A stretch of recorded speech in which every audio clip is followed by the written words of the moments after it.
శ్రీమాత్రే నమః. ఎవరైనా మన ఇంటికి వచ్చి మన ఇంట్లో కూర్చుని ఈ ఇల్లు నాది అన్నారనుకోండి, మనం ఏమంటాం? నోరు మూసుకో, ఇది నా ఇల్లు, ఇదిగో కాగితాలు అని చెప్పి చూపిస్తాం కదా. కానీ వక్ఫ్ బోర్డు వచ్చి మన ఇంట్లో వచ్చి కూర్చుని ఈ ఇల్లు నాది అంటే చట్టం అయిపోతుంది. మనం ఎన్ని ఆధారాలు చూపించుకున్నా సరే అది చెల్లదనమాట. వక్ఫ్ బోర్డుకి ఆ ఆస్తి వెళ్ళిపోతుంది.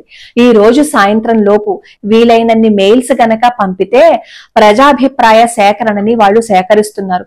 మనందరం ఈ వక్ఫ్ బోర్డుకి వ్యతిరేకంగా మనందరం సంతకాలు పెట్టుకున్నాము అని అనుకోండి, మన ఆస్తులు మనకే ఉంటాయి.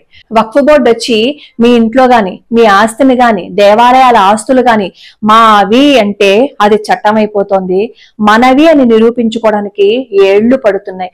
ఇలా ఎన్నో ఆస్తులు వక్ఫ్ బోర్డులో ఉన్నాయి. వాళ్ళు ఏదంటే అది చెల్లుతోంది.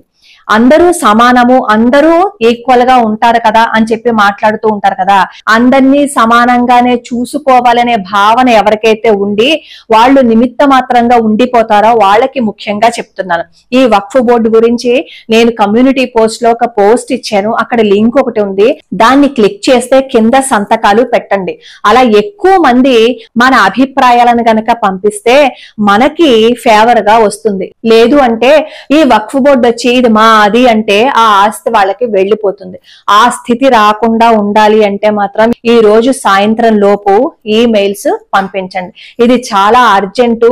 మీకు వీలైనంత మందికి పంపించండి. నేను కూడా మా ఇంట్లో మా కుమారికి, వాళ్ళ అబ్బాయికి అందరికీ నేను చెప్పి పంపించాను. మీరు కూడా చెయ్యండి. లోకా సమస్త సుఖినో భవంతు, సర్వే జనా సుఖినో భవంతు.